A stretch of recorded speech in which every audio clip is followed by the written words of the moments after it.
कौन ब्रह्मा का पिता है, कौन विष्णु की मां, शंकर का दादा कौन है, हमको दे बता। ये जानने के लिए कृपया सुनिए। जगत गुरु तत्वदर्शी संत रामपाल जी महाराज के अमृत वचन सर्व पवित्र धर्मों के पवित्र शास्त्रों के आधार पर। किसी से हमने लोन ले रखा है बैंक से या किसी व्यक्ति विशेष से, तो उसका लोन देने जाते देना है, मजदूरी करनी है, मजदूरी करके उसका लोन देना है, तो हम कोई उसकी पूजा थोड़ी कर रहे हैं। उसका लोन देना ही देना है, बाय रिस्पेक्ट देना है, इज्जत से देना है। वो मिला जब जिससे हमने कर्ज ले रखा है उसको प्रणाम भी करना है, आदर सत्कार करना है। तो हम ये इनकी मजदूरी करते हैं, पूजा नहीं कर रहे। तो परमात्मा दयालु थे, 64 लाख शेष हुए थे उस टाइम। उन 64 लाख को चार्ज करके और वही अब मनुष्य जन्म प्राप्त करते हुए आ रहे हैं। करके चार्ज चले गए। दाता दयालु थे, कहते हैं जो जन मेरी शरण है ताका हूं मैं दास, और गेल गेल लग गया फिर जब लग धरती आकाश। अब परमात्मा की शरण में आप कभी कौन से युग में आए थे और लेकिन पार नहीं होते, बालक हो थोड़ा सा सुख, क्योंकि ये भगवान सुख दे ही देगा आपको।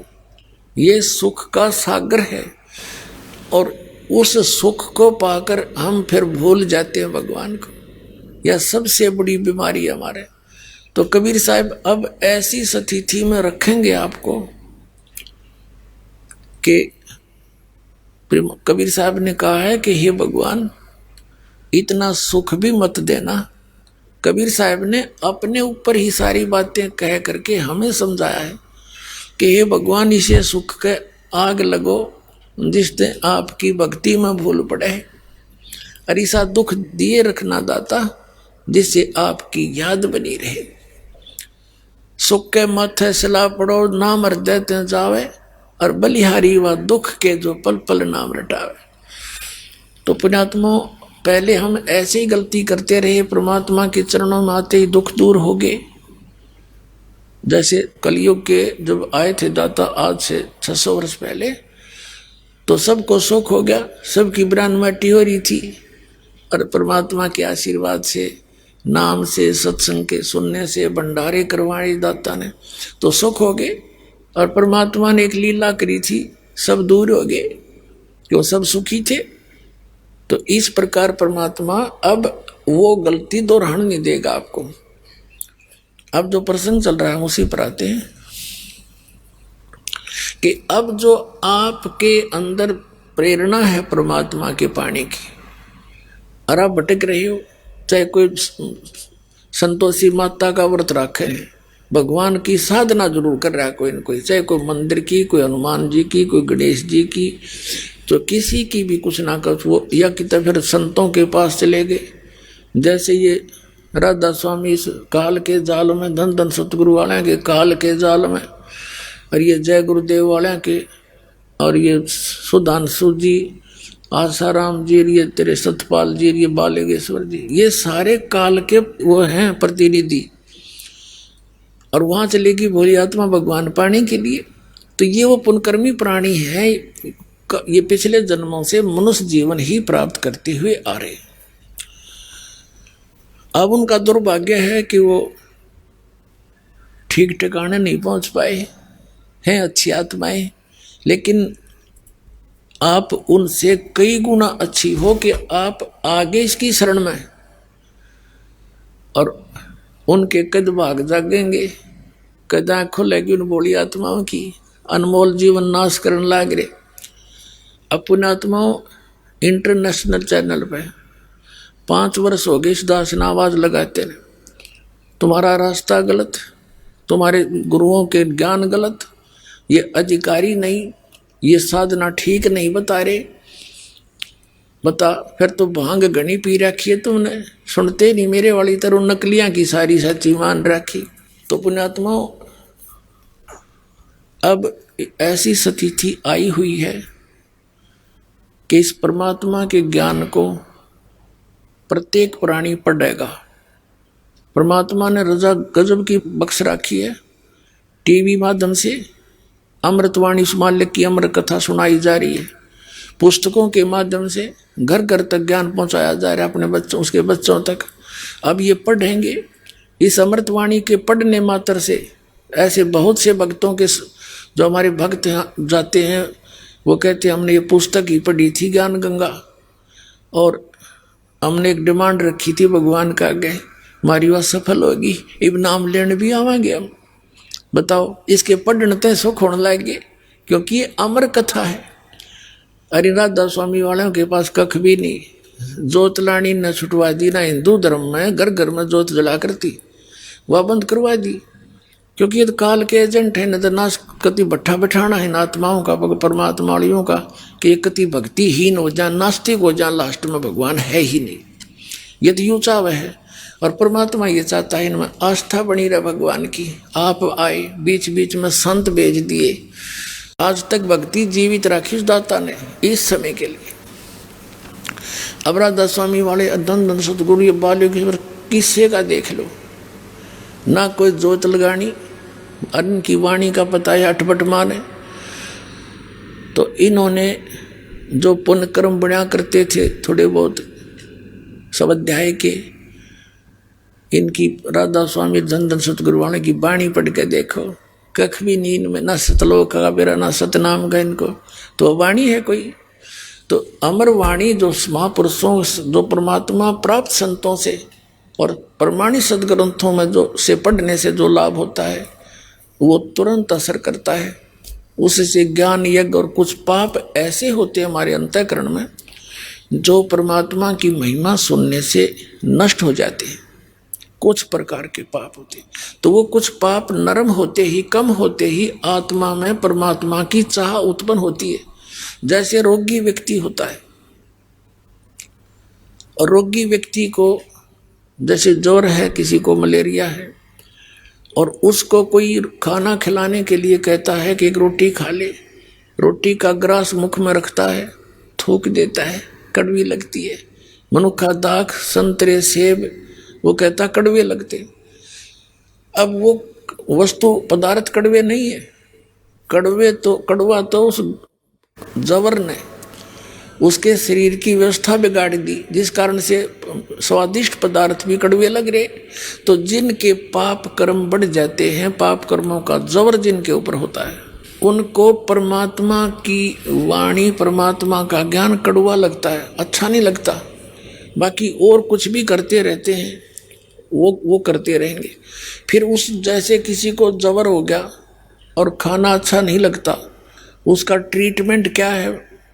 जैसे मलेरिया है किसी को, तो मलेरिया ग्रस्त उस रोगी को वो कड़वा बेशक पदार्थ लग रहे हैं, लेकिन कड़वी टैबलेट ही खवानी पड़ेंगी उसने, और ना चाहते भी खानी पड़ेंगी उसने, कुनीन खिलानी पड़ती है, और वो खाता है, चाहे कुशल से खा चाहे दुख से खा, और उसके खाने से ही फिर वो जवर कम होता है। जब जवर उतर जाता है तो वो स्वादिष्ट लगते हैं वो पदार्थ जो पहले कड़वे लगे थे। तो इस परमपिता परमात्मा की अमर वाणी जो पुस्तक घर घर भेजी जा रही है, तो एक बार तो सबको कड़वी लगती है यार, यूं कैसे लिख दिया ब्रह्मा विष्णु महेश के माता पिता कहाँ से उन्हें पढ़े पाछे पहले फोन करें भक्ता दो रहे, ये क्या लिख दिया तुमने? शुरू में ऐसे हुआ था। अब भाई ने पढ़ लो, प्रमाण दे रखे, प्रश्न नंबर लिख रहा कि आपके सदग्रंथों के उनमें लिखा हुआ है। हमने तो सिर्फ उनसे सदग्रंथों से ही निकाल कर इसमें कॉपी कर रखी है, और थोड़ा सा विश्लेषण किया है कि ये देखो इसमें तो ये न्यू लिखा, तुम्हें बताया गया ये अविनाशी है ब्रह्मा विष्णु महेश, इनके कोई माता पिता नहीं, और इसमें इनके माता पिता लिखे। तो अब वो पढ़ रहे हैं, चाहे ना चाहते हुए भी, उनमें त्रुटि देखने के लिए भी कोई पढ़ता है तो भी उसके पुण्य बन जाते हैं, क्योंकि अमर वाणी है। अब उस कुनीन को चाहे फाका वैसे मार लो, चाहे किसे कहे तो खा लो, वो तो अपना काम करेगी। तो अब उनके पाप कर्म हटते जा रहे हैं, और उनके अंदर परमात्मा की बात भूख बढ़ती जा रही है। अब थोड़ी सी दिखा दूंगा कुछ ही दिनों में, मालसा उठका होगा।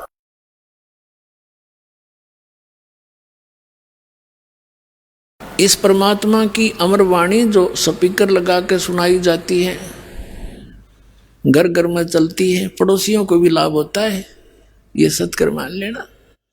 अब एक भक्त, कई भक्त बताते हैं ऐसे, तो ऐसे बहुतों के साथ ऐसे बीती है, ये भूतों के दुखी व्यक्ति यहाँ नाम ले लेते हैं। अब नाम ले लिया तो नाम लेते ही उनके भूत बातें फिर भाग जाते हैं, वहाँ रहेंगे नहीं, क्योंकि भगवान का निवास हो गया उस घर में।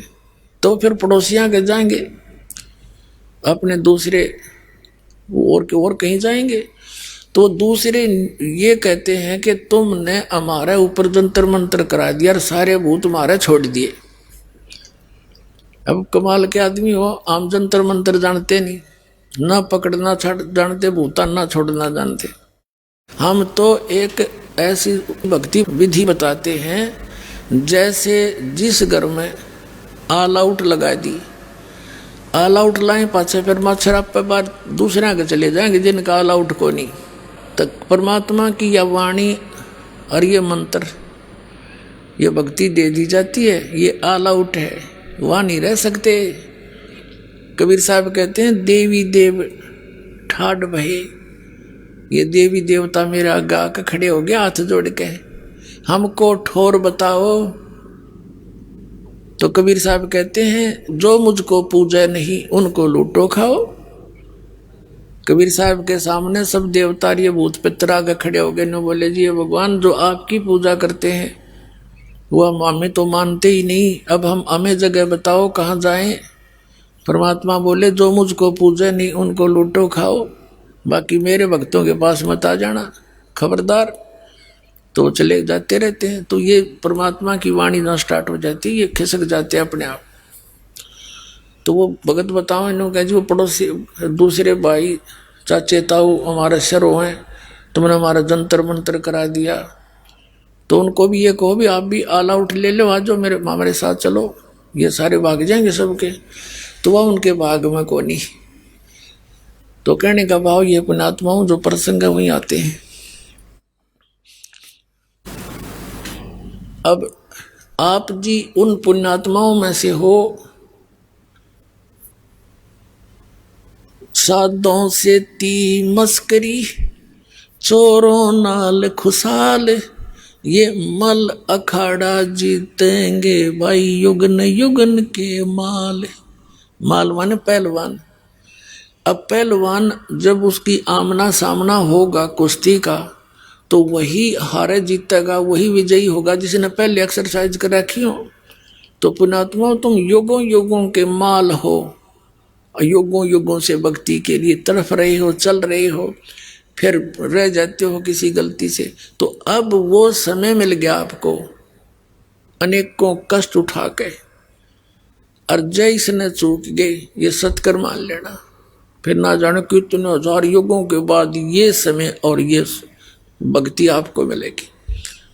आपका सौभाग्य, आपको ऐसे समय में जन्म, धन है आपके माता पिता जिनसे जन्म हुआ, और इसका पूर्ण लाभ उठाना। जो दास प्रसंग कर रहा था उसको आगे चलते हैं। गोता मारूं स्वर्ग में जा बैठूं पाताल, कहे कबीर ढूंढता फिरूं अपने हीरे मोती लाल। पहले तो परमात्मा स्वयं आए थे, आते रहे हैं, और जगह जगह जाते हैं, एक दिन में हजारों जगह प्रकट हो जाते थे,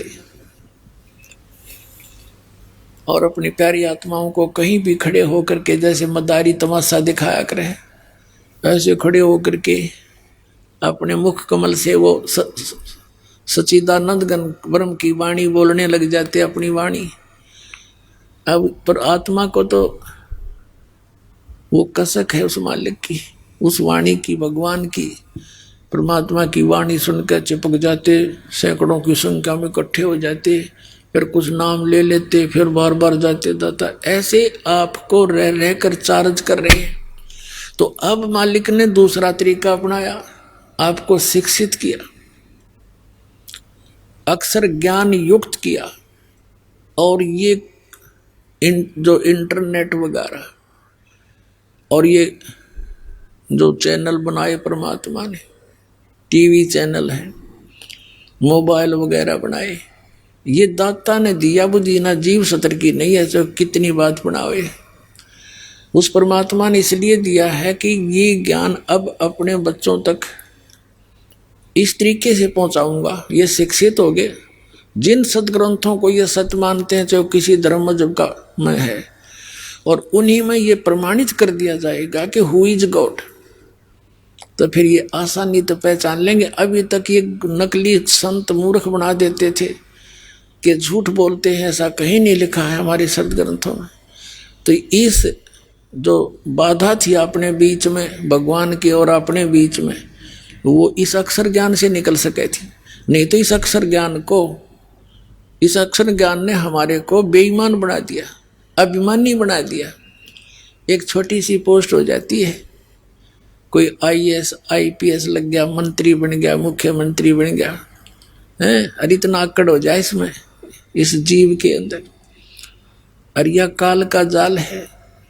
तो पुण्यात्मा, ये जिसमें अभिमान है उसके पास भगवान नहीं है, चाहे वो भगत है चाहे बिना भगत है, उसका कभी ना कभी ऐसी बिरान मट्टी होगी, सोच भी नहीं सकता। आप देखते हो कि राजा, ये मुख्यमंत्री हेलीकॉप्टर में जाओ था एक, और हेलीकॉप्टर में किस लिए जा रहा था, जाते मीटिंग अटेंड करूंगा और जलसे दूंगा और नो कर दूंगा, वो एक्सीडेंट में मर गया।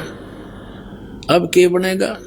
कबीर साहब कहते हैं, कबीर हरि के नाम बिना ये राजा रस्य भो, मट्टी लदे को मार के और घास ना डाल ले कोई।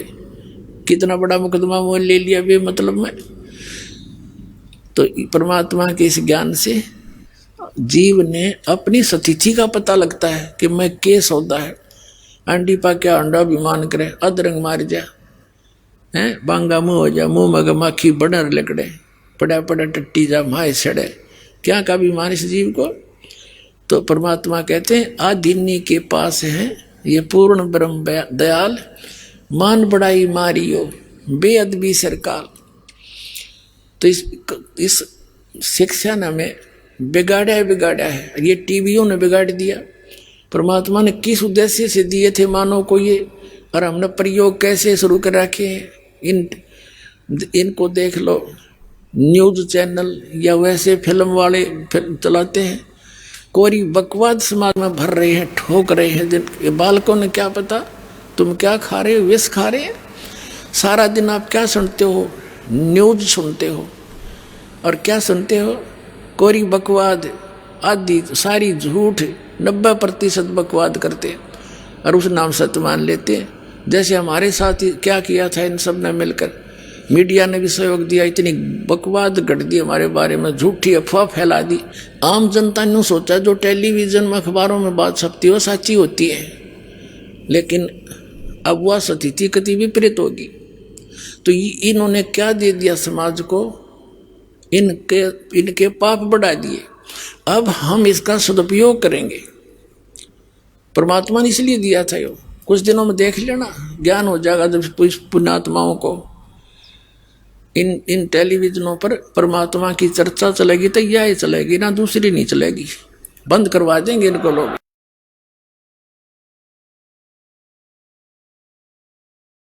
और फिर घर बैठे अपना सुबह उठेंगे, जब टीवी चलता पाओगा, कभी रमेणी हो रही है, कितार आरती चल रही है, कहीं पर सत्संग हो रहा है, सुबह का नित्य नियम चला करेगा। सुते उठते ही टीवी ऑन करते ही मालिक दिखेगा, भगवान की वाणी सुनने को मिलेगी। ये सूता उठ दे के सुने है, उसने ऐसे कर दिया, वो नेता ने बोला, सारे झूठ कपट बोले, उसने इतना गबन कर दिया, फलाने ने ऐसा कर दिया। ये हमारा क्या काम भाई। तो इस प्रकार फिर ये समस्या का समाधान भी, जैसे ये पीछे से ये कर रहे थे कोशिश भाई, एक वो बढ़ाने की भाई कंट्रोल करा जाए, ये जो भ्रष्टाचार बढ़ गया इसको, तो भ्रष्टाचार का नाश तो अब होगा। जैसे दास ये समाज तैयार कर रहा है, इन्हें जहर दिखाई देगा किसी की एक छोटी सी वस्तु भी। एक भक्त था, नवता जी 1500 रुपये पड़े पाए मैंने रास्ते में, और वो उठा के दान पात्र में डाल दिए। नहीं तो कौन डाल है, लोग तो तड़के बैठ जाए अपनी दुकाना में और ऑफिस में, कौन आवर उसने दुखी सुखी करके पैसे ले, मेरा कोड खावे। तो एकदम परिवर्तन आएगा, सच्चाई के साथ आएगा। आत्मा स्वीकार नहीं करेगी इस विष को, और दूसरे का ऋण अपने ऊपर होगा। हम किसी से पैसा लेते हैं, रिश्वत लेते हैं, या किसी के साथ वैसे धोखाधड़ी करते हैं, पैसे लेकर नहीं देते हैं, तो अगले जन्म में या तो उसका पशु बनेगा, ना फिर दामाद बन कर लेकर जाएगा उसके पैसे। देखा पाछा के हाल हो रहा था, यो इतना इतना दहेज देते हैं और खुश हो गए देना पड़े। तो ये सब हमारे लेन देन के झगड़े हैं। और अब इस समय में परमात्मा की शरण में हमारे ये सब आपस के संस्कार अब खत्म कर दिए जाएंगे, और आगे हम बढ़ावा को नहीं, तो हम इस तरह सतलोक जाएंगे। अब जो प्रसंग चल रहा है, गोता मारूं स्वर्ग में जा बैठूं पाताले, कहे कबीर ढूंढता फिरूं अपने हीरे मोती लाल। अब परमात्मा के हीरे मोती लाल, अब जैसे पुस्तक पहले तो स्वयं मालिक आते थे, अब ये पुस्तक क्या है, ये भी परमात्मा आए थे, वो भी अपना ज्ञान नहीं देना आए थे। भगवान ऐसा है, उसकी विधि ये है, और वो वहाँ रहता है अपना ही डबल रोल करके, और वो वहाँ जाए बिना तुमने वो सुख मिल नहीं सकता। वहाँ जाकर तुम्हारा जरा और मरण नाश हो जाएगा, उसका तरीका यूँ है। वो भगवान भी यही बताने आए थे। उस भगवान के द्वारा बताए गए उस सारे अध्यात्म ज्ञान को इस दास के ऊपर रजा हुई, ये सत्संग सुनाए, सदग्रंथों से वो प्रमाण निकाले और वो आप तक पहुंचा दिए। तो वो भगवान ही समझो, वो पुस्तक आपके पास है, उस मालिक का संदेश है। तो ये गोता मारूं स्वर्ग में जा बैठूं पाताल, कहे कबीर ढूंढता फिरूं अपने हीरे मोती लाल। तो ये पुस्तक जो है, या उन हीरे और मोती लालों को ढूंढ ढूंढ कर ला रही है। यहाँ भक्त आते हैं, हम पूछते हैं पता तो लगे हमारा कौन सा जंतर मंत्र सही फिट हो रहा है जनता में। भाई कैसे पता लगे आपको, यहाँ कैसे आए? तो बताते हैं जी ये पुस्तक पढ़ी ज्ञान गंगा। ओहो, हम पूछते हैं भाई कैसा ज्ञान लगे? ओहो, ज्ञान क्या बस कमाल है। देखो कैसे सिर घूम जाता है इंसान का, कदे देखा ना सुना ऐसा भगवान ना ऐसा ज्ञान। और आज तक हम उस परमात्मा की चाह में अड़ंगा इकट्ठा कर रहे थे, सारी बकवाद सुना करते थे, लोक वेद सुना करते थे, अंतःकरण खराब हो गया हमारा। तो ये वो भगवान ही है जो अपने बच्चों को ढूंढ कर लाते हैं। उस परमात्मा की आत्मा है इसमें। जैसे नानक साहिब जी ने जब एक प्राण संगली नामक ग्रंथ बनाया था, और उसके अंदर पूरा डिटेल दी थी, मुझे कौन मिला पूरा लिखा था उसके अंदर, और श्वासों के सिमरण का मंत्र लिखा था। ये एक विशेष ग्रंथ अलग से बनाकर एक शिवनाभ नामक राजा था सिंगल द्वीप का, वो उनका शिष्टा उसको दे दिया था कि तो आप इसको संभाल कर रखना, इसको किसी ऐरे गहरे का हाथ मत लगने देना, ये मेरी देह समझ लेना। क्योंकि वो गुरु जी थे शिवदयाल, उसके शिवनाभ राजा के नानक जी, तो गुरु के प्रति कितनी आस्था होती है। तो यूँ कहा था कि इसको मुझे ही समझ लेना, ये किसी के ऐसे वैसे व्यक्ति का हाथ ना लगने देना। तो फिर बाद में कुछ भी हमारा दुर्भाग्य रहा, वो पूरा ग्रंथ हमें प्राप्त नहीं हो पाया। फिर भी दाता ने कहीं ना कहीं से घुमा फिरा कर गरीबदास साहिब जी के माध्यम से वो फिर ज्ञान अपना प्रकट करा दिया, और फिर दास को भेज दिया परिपूर्ण करके उस पूरे ज्ञान पे। अब डूंडा ठाई दूंगा सारे विश्व में।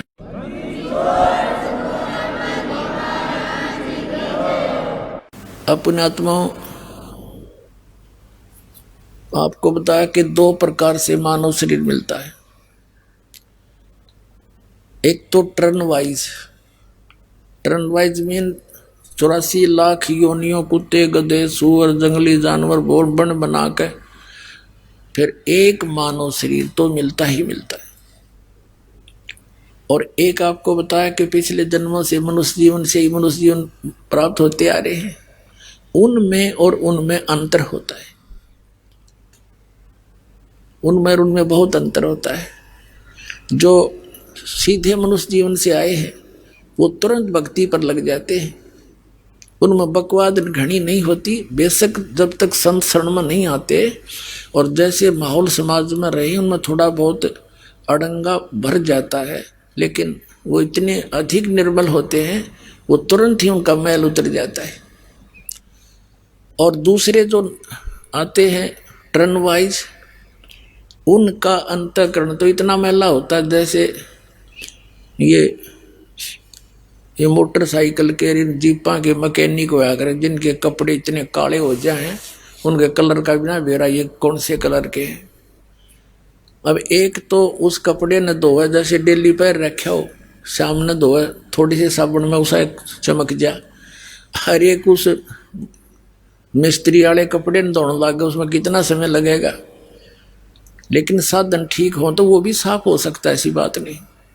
तो ईब एक तो उसको निर्मल करना, अरे एक उस कपड़े को जो डेली पैर कर फिर साफ हो जाए, पैरने से मैला हो गया फिर धो लिया, वो सिगर वो तो बिल्कुल जल्दी हो जाता है। तो जो मनुष्य जीवन प्राप्त करते हुए आ रहे हैं उनके अंतःकरण बस इतने मैले हैं, और जो दूसरे हैं उनके वो मिस्त्रियां जैसे कपड़े हो रहे हैं। अब उनको थोड़ा समय लग जाएगा लेकिन होंगे वे भी साफ है। भगवान का आदेश है कि पूरे विश्व में जितने भी प्राणी हैं जो इस सतनाम को ग्रहण कर लेंगे उन सब का मोक्ष होगा। मालिक का वचन है।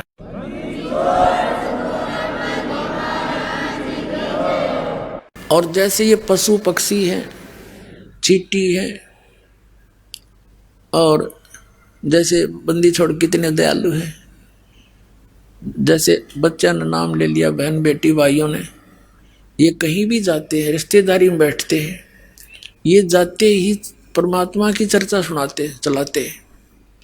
अब वो कुछ देर रिश्तेदार भी शर्म का मारा 10-5 मिनट तक सुने हैं हमारी बातों को, फिर उसको सुहाती नहीं, वो और बात शुरू कर देता, कोई बात नहीं, इतनी तो दवाई गई उसके अंदर, इतना तो वो काम करेगी, फिर दूसरी बार मिलेंगे, कभी वो अपने घर आओगा भगता के, तो भक्तों के पास तो 5 मिनट तक बतलाया करें इधर उधर की, और ठीक हो कैसे दर्शन दिए, और फिर शुरू कर दे इंजेक्शन लाने, परमात्मा की वाणी सुनाना शुरू करते हैं, ज्ञान शुरू करते हैं।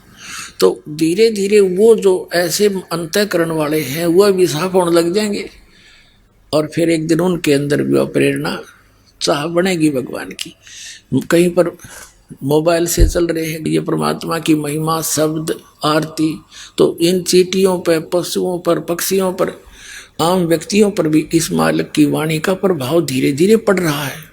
जैसे एक सर्प डस जाता है, पहले आध्यात्मिक तरीके से इलाज होया करते थे, तो गारडू क्या करते थे, सपेले एक मंत्र सिद्ध कर लेते थे, भगवान वेदों का मंत्र, और उस मंत्र के आधार से वो सर्प डसे हुए व्यक्ति जो अचेत पड़ा है उसके ऊपर वो मंत्र बुदबुदा कर, मंत्र बोल बोल कर उसका विष उतार देते थे। अब ना तो वो व्यक्ति सुन रहा है ये मंत्र बोल लेके है, क्योंकि वो शरीर उस वो तो अचेत पड़ा हुआ है, उस बॉडी का जो विष था उस मंत्र ने उतार दिया, जबकि उस बॉडी वाला शरीर वाला वो जीव था वो सुन भी नहीं रहा था ये बोल लेके है। तो इसी प्रकार हमारे जो अंतःकरण के अंदर इन पाप कर्मों का व्यस्त चढ़ा हुआ है, आत्मा अचेत है, नहीं सुनना चाहती, और ये परमात्मा की वाणी चलती रहेगी किसी ना किसी कारण से, कहीं ना कहीं से बस में बैठे वहाँ लगा दिए, तो ये ऐसे असर करेंगी जैसे गारडू का मंत्र करे से करता है। तो उनके भी एक दिन वो आत्मा का विष उतर जाएगा, उसको भी तड़फ बनेगी। तो इन काल ने तो सबके अंतःकरण खराब करा दिए। अब दयाल अपने बच्चों को फिर संभाल रहा है, सभी उसके बच्चे हैं, पूरा विश्व के प्राणी है, जो भी दुखी है सुखी उस मालिक का बच्चा है। और जो दुखी हैं 99% से भी ज़्यादा व्यक्ति, वैसे तो 100% दुखी हैं, लेकिन 99% तो कति दुखी है। 1% ये झूठे सुख में, ये थोड़े से पैसे वाले कार कोठी है, ये हमने दिखे सुखी हैं। हम उस दृष्टिकोण से दास कर रहा है कि वो उनको मान लो तुम सुखी, बाकी किससे का सुख नहीं। तो कहने का भाव ये है कि फिर वो परमात्मा फिर इनसे दुखी है आपसे, जैसे किसी का बालक दुखी हो जाए, माँ बाप को भी नींद आनी बंद हो जाती है, तो वो परमात्मा युगों से दुखी है आपके लिए। कबीर साहब कहते हैं, मैं रोवत हूँ सृष्टि को, ये सृष्टि रोवे मोहे, गरीबदास इस वियोग को समझ न सकता कोई। परमात्मा कहते हैं, गरीबदास साहिब जी बता रहे हैं कि कबीर साहब ये कह रहे हैं कि मैं तो इन्हें रो रहा हूँ कि मैं भगवान हूँ, तुम गलत स्थान पर रह रहे हो, ये काल का लोक है, और तुम जिन संतों और पंथों में जाकर के जो साधनाएं कर रहे हो, ये काल की पूजा है, इससे मोक्ष नहीं हो सकता। मैं रोवत हूँ सृष्टि को और सृष्टि रोवे मोहे, ये मुझे खोज रही है हे सुख, क्योंकि हे सुखदाई भगवान, हे परमात्मा, हमने ऐसा सुख देना, हमें ऐसा सुख देना, मेरे बच्चों की, मेरे परिवार की खैर रखना। कसाई के बाड़े में बंध रहे और बकरे अपने बच्चों की कुशल मनावे, कब तक? अब दयाल के बाड़े में आ जाओ, बरवाला आश्रम में, और फिर देखो काल निकट आके दिखाइयो।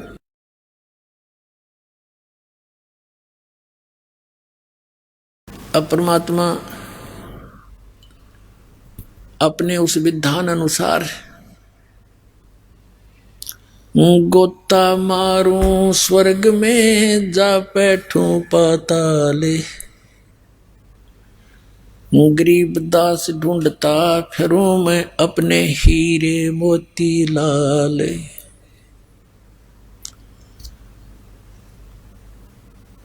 अब उस आधार से आपको थोड़ी सी कथा सुनाते हैं। एक धर्मदास नाम के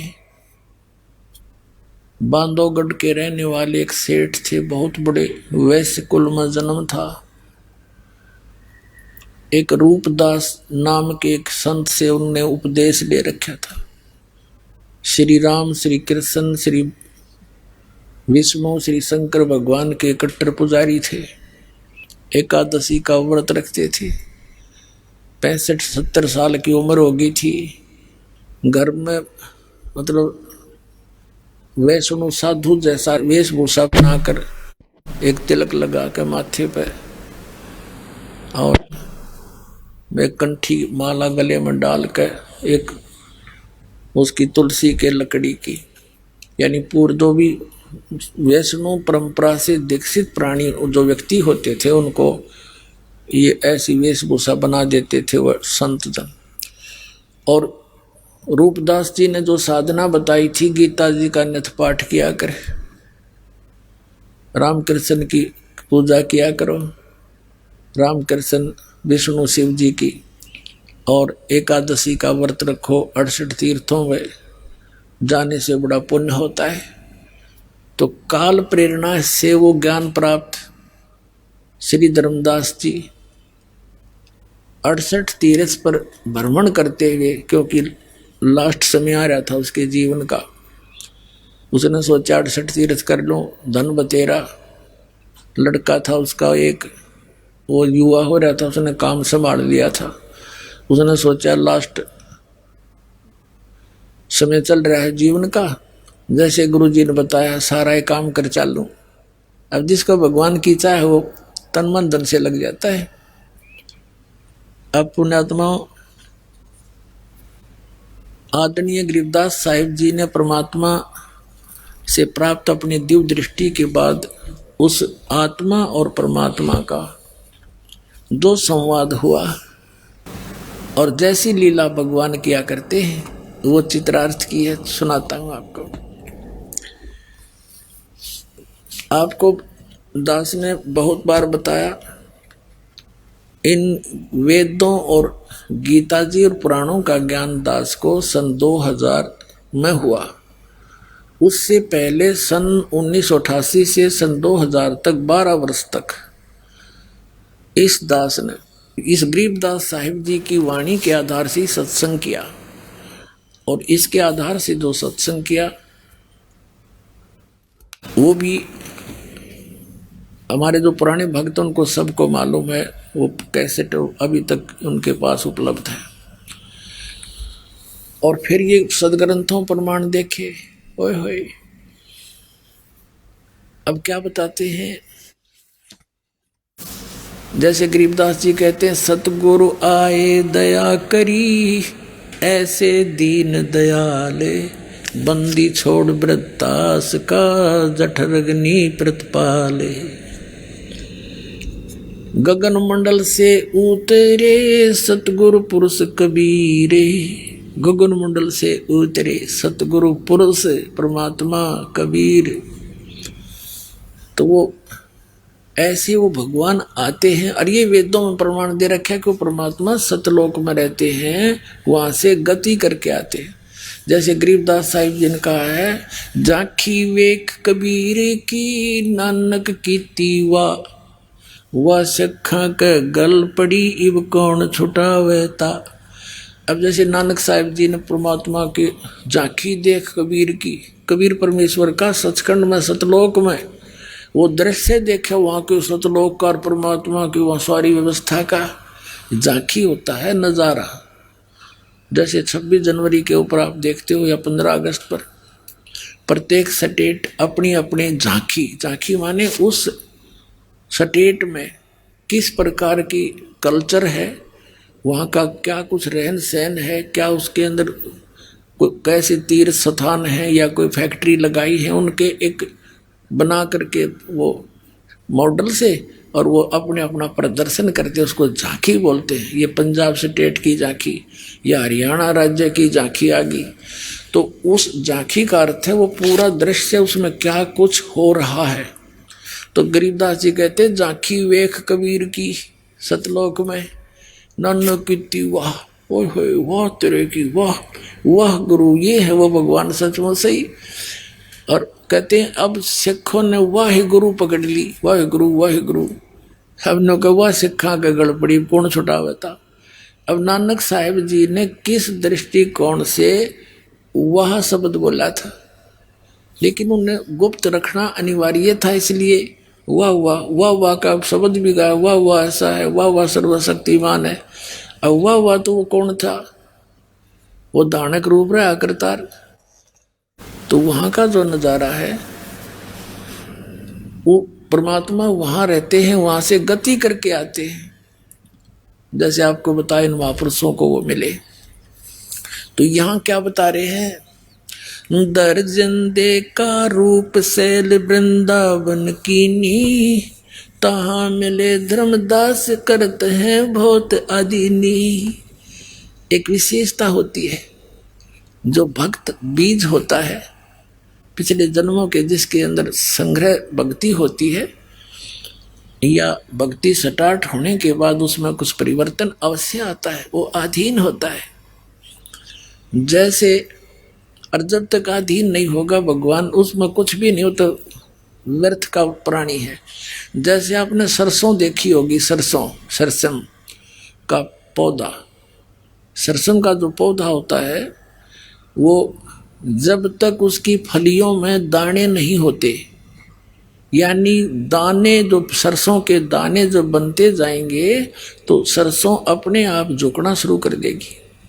और जब कति परिपक्व हो जाएगी, कति ऐसे झुक जाती है न, जमीन पर छूने को हो जाती है सरसों, तो उसकी कीमत बन गई। और जब तक उसमें कीमत नहीं थी, वो फली थी उसका न्यों की न्यों, और वो न्यों खड़ी थी आकड़ी, वो तो उसमें वो कच्ची कुछ भी नहीं था, उसमें खड़बड़े ना तेल। और ज्यों ज्यों उसकी कीमत बनती, उसमें वो बनती गई दाने, और उन दानों की कीमत, उनकी वैल्यू, तो अपने आप वो कमाई, वो धन अपने आप झुका देती है उसको। तो ऐसे ही जिन पुण्यात्माओं में कुछ, चाहे तो पूर्व जन्म के हो या अब भक्ति स्टार्ट करके फिर वो जो का तो सरसों सी पक जाएगी उसकी, तो उसमें आधीनी होती है। आधीनी के पास है पूर्ण ब्रह्म दयाल, मान बड़ाई मारियो बेद बीसर का। अब यहाँ क्या बताते हैं, दर्जन दे का रूप शैल वृंदावन कीनी, ता मिले धर्मदास करते हैं बहुत अधीनी।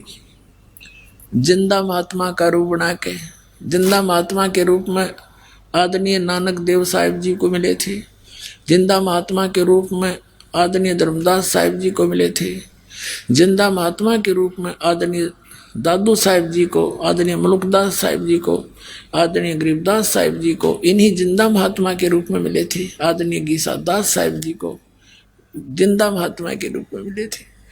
तो ऐसे ही वो परमात्मा आते हैं, अपने जैसे वेदों से प्रमाणित किया अच्छी आत्माओं को मिलते हैं। बहुरंगी बरियाम कामनी कामी सोई, दर सतगुरु का रूप धनी उतरे हैं लोई। कहते हैं धर सतगुरु का रूप, यानी उपदेश करने की इच्छा से, यानी सतगुरु बनकर धर सतगुरु का रूप।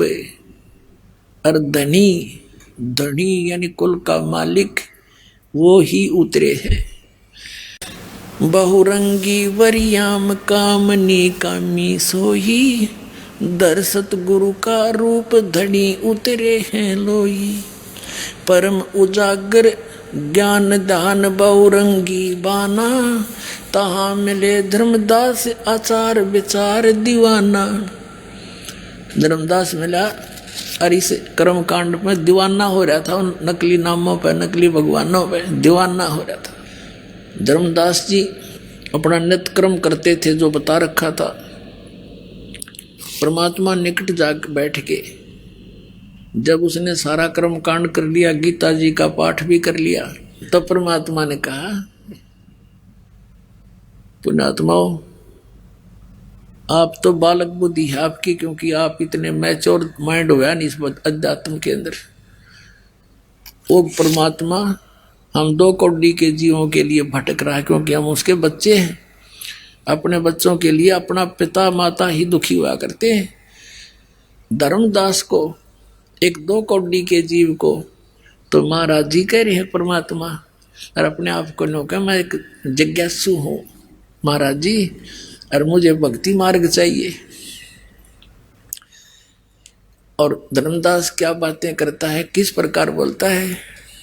अब कबीर साहब बोले उनते, कौन तुम्हारी जात कहाँ से आए स्वामी, पूछे पुरुष कबीर धनी साहब नी कामी। आपकी कौन जाति है, आप कहाँ से आए हो स्वामी। कबीर साहब कहते हैं धर्मदास जी को, क्योंकि वो एक महात्मा के सा रूप बनाए बैठा था, वैष्णव साधु जैसा। देख कितनी परेशानी उठानी पड़ रही है परमात्मा को। आप किसी अपने मित्र प्यारे को, रिश्तेदार को, जो दूसरे पंथों में या किसी अन्य साधना पर लगा हुआ है, आप उसको सीधा कह दो अज्ञा साधना गलत है, आपने पानी ने भी ना पूछा हो, ऐसी स्थिति आ जाए, कितना मित्र हो आपका, इस मार्ग में अवश्य काल उसने चंगरा दे है। तो इसी दृष्टिकोण से परमात्मा अगर सीधा उसको कह दे तो बात भी ना करे और फिर अधूरा रह गया काम। तो कैसे बोलते हैं दाता कि कौन तुम्हारी जात कहाँ से आए स्वामी। स्वामी माने मालिक। हे महाराज जी, धर्मदास जी को परमात्मा कह रहे, पूछे पुरुष कबीर धनी साहेब नी कामी। अब क्या बताते हैं धर्मदास जी, हम वैष्णो बैरागी धर्म में रहा सदा ही, सुधर न बैठे संग कल्प ऐसी मन माही। सुन जिंदा मम ज्ञाने को अधिक आचार विचार, अमरी करनी जो करे वो उतरे भव जल पार। धर्मदास जी से परमात्मा ने अर्ज करी थी कि हे महाराज जी, मैं बहुत जगह भटक लिया और परमात्मा की चाह मुझे बहुत घनी है, मुझे कुछ रास्ता बता दो। अब परमात्मा कबीर जी ने एक मुसलमान धर्म के अंदर होते हैं ये जिंदा महात्मा, उस जैसी वेशभूषा बनाए रखी थी। तो धर्मदास जी कहता है कि सुन जिंदा, मेरे ज्ञान को हम जैसे बताएं री साधना को करेगा उसका बेड़ा पार हो जाएगा। सुन जिंदा मम ज्ञाने को अधिक आचार विचार, अमरी करनी जो करे वो उतरे भव जल पार। बोले धनी कबीर सुनो बैरागी, कौन तुम्हारा नाम गाम कहिए बड़भागी। कौन तुम्हारा ज्ञान सुमरण है भाई, कौन पुरुष की सेव कहाँ समाधि लगाई। कौन कोम कुल जात कहाँ को गौन किया है, कौन तुम्हारी रैस किन्हें तुम नाम दिया है।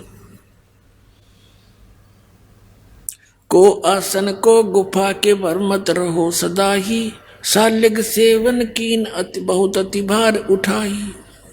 झोली झंडा धूप दीप तुम अधिक आचारी, बोले धनी कबीर भेद कहियो ब्रह्मचारी।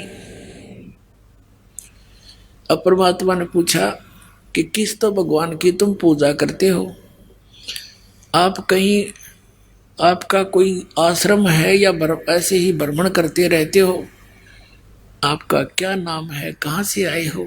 कबीर साहब कहते हैं हमको पार लंघावे ही परम उजागर रूप, जिंद कहे धर्मदास से तुम हो मुक्ति स्वरूप। पुण्यात्मा कालजा फटफटावे दास का, एक भगवान आके हम नालाकों के लिए कितने भटक रहे हैं। एक दो कौड़ी के जीव और सामने भगवान बैठ के न्यू कहे हमको पार लगाइयो, और परम उजागर रूप जिंद कहे धर्मदास से तुम हो मुक्ति स्वरूप। यानी यूं ना कहे तो वो बात नहीं सुने कती कि मेरा बेड़ा पार कर दो, आप तो मनी से लागो जैसे आपके पास बहुत बढ़िया ज्ञान है। आइए अब हम उन श्रद्धालुओं के अनुभव जानते हैं जो जगत गुरु तत्वदर्शी संत रामपाल जी महाराज जी से दीक्षा प्राप्त कर चुके हैं तथा उनके द्वारा बताए गए भक्ति मार्ग पर चल रहे हैं। नमस्कार जी। नमस्कार जी। क्या नाम है जी आपका? शीला जी। आप कहाँ के रहने वाले हैं? गाँव मातनहेल जिला झज्जर जी, रोहतक रह रहे हैं जी फिलहाल। संत रामपाल जी महाराज से आपने नाम दीक्षा कब ली? 2002 में जी। संत रामपाल जी महाराज से नाम दीक्षा लेने से पहले क्या आप कोई भक्ति साधना भी करते थे? करती थी जी, मेरे तो व्रत करती थी जी, शुक्रवार के भी 2 बार करे मैंने 1-1 साल के, और जी शिव जी का भी बोला का इनका, और आखिरी में तो हनुमान का करूँ थी उस टाइम जब संत रामपाल जी महाराज मिले। आपने बताया आप शेरावाली माता, शिव जी और हनुमान जी के व्रत करते थे, तो इन सब साधनाओं को करते करते आपको क्या क्या लाभ हुए? कुछ भी कोई ना है जी, खराब माटी हो रही थी, नहीं सोच ले करा जरूर थे भाई, भगवान समझ के लाग रहे थे हम तो। न्यू तो बेरा नहीं था भगवान हो के है चीज है, पर न्यू बेरा था भाई भगवान तो सुख मिल लिया करे हैं। और भाई जोर देखा करया करते भाई, बड़े बुजुर्ग न ला रखे हम उससे हिसाब तो लाग रहे थे। एक गाँव मातनहेल में मंदिर है, मुथरापरी का नाम तो उड़ा, आए सोमवार न जोत लग है, आए सोमवार जाया कर दे मुथरापरी पे।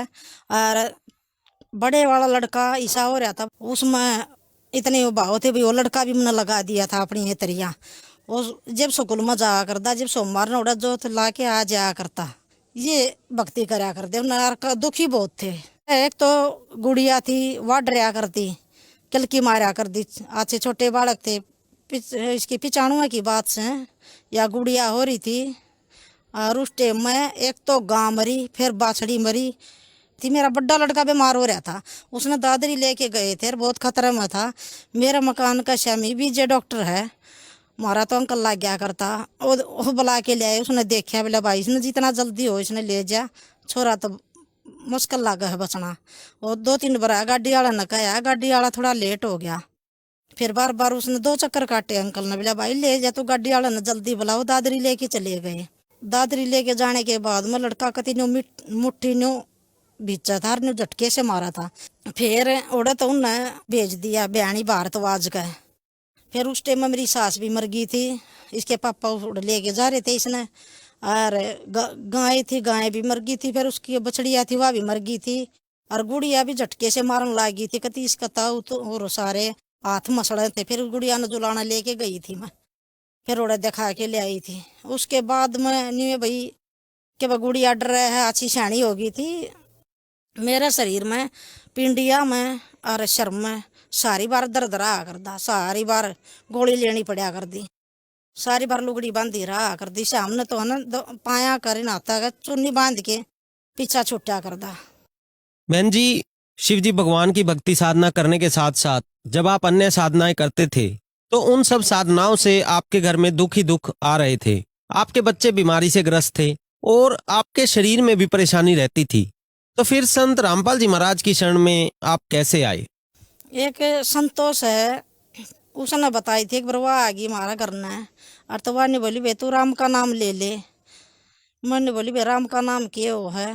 बोले ओड़ा करो है ना संत रामपाल जी महाराज हैं और वो नाम दे हुए हैं और वो 108 बार रटना है और जितना रटे इतना लाभ हो, चाहे में भी बीमारी हो और चाहे में किसी स्थिति हो घर की, सारे लाभ मिल रहे हैं। फिर आप एक दिन ऐसी दया हुई जिस तरह न्यू मन में आई कुछ बेबे ने कह देना है बेबे आज नाम दिवा लिया। मजा की उसने कह आई मैं कहा बेबे तो आज नाम दिवा लिया होगी ना? बोली बे दिवा लियाऊंगी। हम तैयार त्यों रो लिए, फिर इसका पापा फिर मैं फिर वह बेबे जो नाम दिवाने वाली है वाह। जब हम आश्रम में पहुंचे, जब गुरुजी आके चरणा में बैठे थे तो गुरुजी बोले बेटी नाम ले ले। मैंने बोली गुरुजी आ जा प्राण मुँह करके। मैं कहा गुरुजी आ जा मैं बुझूंगी। फिर बोले थोड़ी देर पाछे फिर बोला बेटी नाम ले ले। मैंने बोली गुरुजी पूछूंगी। फिर गुरुजी ने फिर कही और तो फिर गुरुजी ने बोले बेटी पूछ दिए रह जाएगी बेटी नाम ले ले। फिर वो बेबे ने बोली बेबे किसी ने भी ना कहा कर दे गुरुजी ने तो और तेरे ताई तो कई बार कह ली नो कई पास फिर थोड़ी देर पाछे मना नाम ले लिया, बड़ा भाई ने भी ले लिया, फिर थोड़ी देर पाछे उसका पापा भी आ गया उसने भी ले लिया, हमने न्यू नाम लिया जी। तो संत रामपाल जी महाराज से नाम दीक्षा लेने के बाद क्या आपको कोई लाभ प्राप्त हुए? लाभ प्राप्त तो जी न्यू है धीरे धीरे। देखो आर्थिक स्थिति तो कमजोर थी ये हर एक चीज तय तो शरण माने के बाद में बड़ा लड़के का ईसा स्कूल में एडमिशन करवा दिया। ब्यों तो नहीं मारा इतना और उसमें तो भाई पैसा है कि अच्छा जमींदार के बालक पढ़ सके हैं। मार तो जमीन भी थोड़ी सी थी। एक साल उसका करवा दिया, अगली साल दोनों बालक छोरी का छोरा का और करवा दिया। मन न होगी चिंता मगर बीच में छोड़ देंगे स्कूल वह भी बेइज्जती होगी, बड़का की पढ़ाई खराब होगी हैं और इतना पैसा आवेगा कितना है। मगर गुरुजी दो सत्संग में जा रही थी। मैंने बोली गुरुजी मगा तीनों बड़का का गुरुजी ईसा स्कूल में एडमिशन करवा दिया। न्यू कहने भी लाग गए थे और भी आसपास वाले बोले ईसा स्कूल में एडमिशन तो करवा दिया, बोला पढ़ा भी लेंगे। और मखा गुरुजी ने बोला बेटी भक्ति कर, तो भक्ति करी जा बोला बेटी परमात्मा दया करेंगे। गुरुजी ने यह बात कही थी। वह धीरे धीरे भाई परमात्मा ने पढ़ा भी दिए और मालिक ने प्राइवेट नौकरी भी लगा दिए। एक तो गुड़िया डरिया करती जी वह नहीं डरी बिल्कुल भी और एक बालक बीमार नहीं हुए उसके बाद बिल्कुल भी। छोटा लड़का ने नाम छोड़ दिया था। नाम छोड़ने के बाद में 2015 में उसका डेंगू हो गया। तो डेंगू हो गया तो मैं चली गई उसका साथ, 2-3 दिन रही उसका साथ। तो फिर सत्संग था संत रामपाल जी महाराज का बरवाड़ा कांड के बाद पुराना बस स्टैंड का पास, उसमें बेरा लग गया भाई सत्संग है। मैं कहा बेटा सत्संग है, मैं एक बार गुरुजी का सत्संग सुने हूँ, मैं भेज दूंगी घर तक। कोई उसने बोला मम्मी जाओ, उसने बताया ही बड़का था ही बता दी। और तो मैं चली गई तो मैंने जी सी डंडोक प्रणाम करी। थोड़े इसके पापा थोड़े है अनाड़ी ही है शुरू ही। और तो मैंने बोली मैं हे परमात्मा जब भक्ति करे न तो बचा लियो और जब भक्ति नहीं करे और जब इसका पापा कैसा निकला तो परमात्मा बेशक ही बैठा लियो। जोत चालू थी परमात्मा की, मन तो या कही रो के न ले आके न शाम ने जिस तरह मैं फिर ओड़ा चली गई सत्संग के बाद मेडिकल में गई। सुबेरा कति दिन लगड़ रहा, संत रामपाल जी महाराज आए, परमात्मा ने दर्शन दिए। गुरु जी की मन बाजू पकड़ के गुरु जी तो बात करती रही। संत रामपाल जी महाराज ने 2-3 चक्कर लगाए ओले सोले और ओले सोले। मैं बोली गुरु जी मेरे दोनों बेटा का डेंगू है। और तो गुरु जी कुछ नहीं बोले, मैं बोल ली गई और गुरु जी चले गए। सुबह जिस तरह मेरी उगड़ी आंखें एकदम, तो उस भाई का कति सीला शरीर, ना तो ताता बढ़ा करता 24 घंटे, ना भी रखा है तो उसका टिक्के बोतल चढ़वा कर दी रात ना। मैं उठ उठ के न और तो मैं हाथ लाया, पहले तो पाया का हाथ लाया, पा ठंडे आँख उगड़ी जे, फिर मैंने हाथ पकड़ा हाथ ठंडा, फिर मैंने माथे का हाथ लाया माथा ठंडा। न्यू इतने वो करी पाच मरा क्या पानी आ गया। इतनी देर में वो छोरा भी उठ लिया। बोलिया मम्मी क्यों रो हो? मैंने बोली भाई क्यों भगवान ने दुखी कर रहे हो, तुम भक्ति ये कर लो न। बोला मम्मी को नहीं मेरा बुखार ही मैं ठीक सू, मैं खतरा चढ़े भी को नहीं बुखार में। गुरु जी आए थे मैं हैं और परमात्मा ने दया करी है। तो भाई फिर उसने नाम लिया, थोड़ा कोई और झटका सा लाया परमात्मा ने, लग गया। और वो झटका भी ऐसा था परमात्मा का ने, जब मस्तक में सूढ़ी हो तो कांटे में टल जा। तो संत रामपाल जी महाराज ने कांटा भी नहीं लागण दिया। वो बच्चा पहले में उड़ा तो फारक करके परमात्मा ने अपनी चरणा में ला लिया। फिर उस भाई के 2 साल पहले वो जा था गुड़गांव में बोला मैं नौकरी करूंगा। मैं कहा भाई गुड़गांव में किस जगह तो रहने दे ना, बोला मैं जाऊंगा। मैं कहा भाई जा, चला गया। वो फिर एक बार तो इंटरव्यू दिया आया, फिर बैग बुग लेके जान लग गया। और तो फाइल ले ली उसने कागजा की सारा की। और तो मैंने बोला भाई इस फाइल ने तो रहने दे, कितने कंपनी में इंटरव्यू हो न जब ले जी, इस कागजा का काम ऐसा है भाई ना, मेरा कित खोजा सो बात हो है। ने बोला ना मैं अपने पास रखूंगा, आड़े कित आऊंगा इंटरव्यू देना होगा, जो कोई कागज की जरूरत पड़ेगी आवड़े तो आवड़े दे लूंगा। वो कह के चला गया। फिर वो आवा था कुछ दिन और रह के न, वो कागज उसके गए गुम हो गए। तो उसने बताई कई दिन पाछे सारे करनी हो भी कागज खो दिए। और उस चोरा का कति माड़ा है भी असर नहीं हम उसने कहा भाई ये चीज तो संभाल के रखन की है।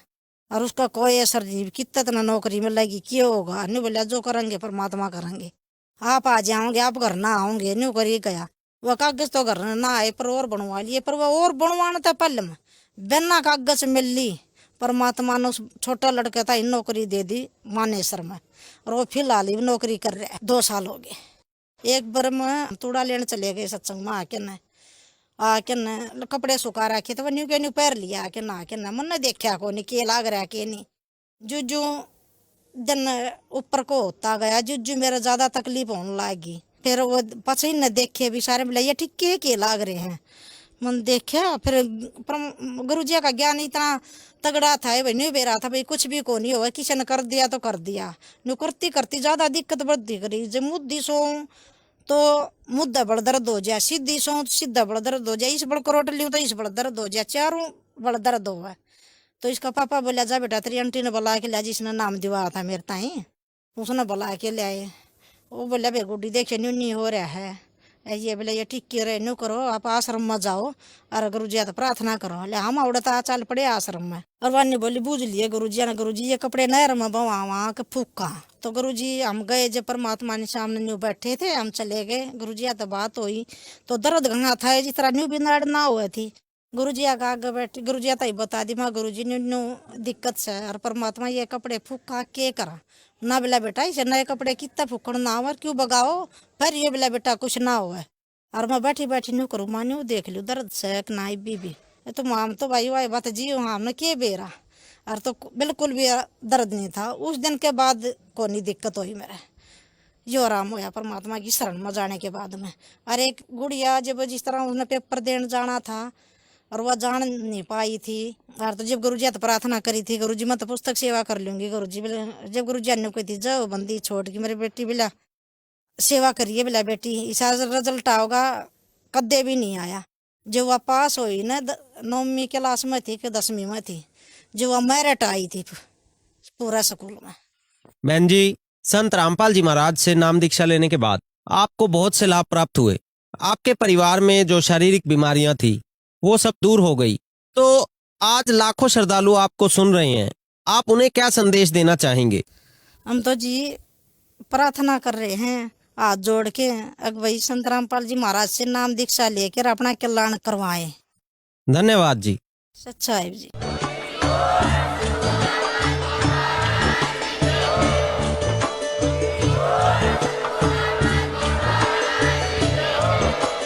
आप सुन रहे थे जगत गुरु तत्वदर्शी संत रामपाल जी महाराज जी के मंगल प्रवचन। अधिक जानकारी के लिए विजिट कीजिए हमारी वेबसाइट www.jagatgururampalji.org। संत रामपाल जी महाराज जी के शुभ आशीर्वाद से पूरे विश्व भर में 500 से भी ज्यादा नाम दीक्षा केंद्र हैं, जिन पर संत रामपाल जी महाराज जी द्वारा ऑनलाइन निशुल्क नाम दीक्षा दी जा रही है। अपने नजदीकी नाम दीक्षा केंद्र का पता करने के लिए संपर्क करें 8222880541।